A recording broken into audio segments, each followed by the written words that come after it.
But also in terms of period in history, if the 7th corresponds to the French Middle Age, the African Middle Age corresponds to the 16th century.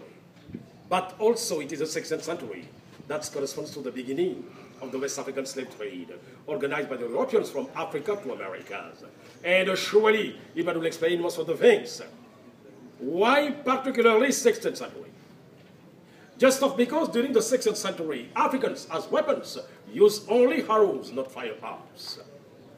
So it was the Europeans who came to the West African coast during the 16th with firearms, alcohol, and something like that. And they give to the African tribes living on another coast.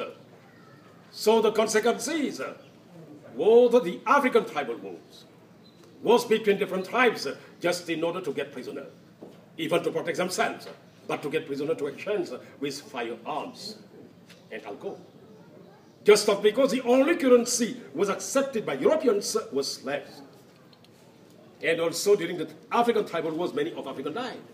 But also many of them became slaves after. That is why if we now consider people who died during the tribal wars, and many of them became slaves after, one can accept now a real big number, between 100 million or 100 million and 50 of slaves who were concerned directly or indirectly by the slave trade for centuries. Because the rate was for one slave taken aboard ships to America. 6 or 7 other Africans died in Africa as victim direct or indirect of the slave trade for centuries. But to finish, today the slave house is quite a new center of democracy and human rights. So that is why we are together in the necessity to keep it particularly for the coming generation, just in order to avoid definitely the repetition of the history. It is finally a place where people coming from different parts of the world could come and celebrate together the reconciliation.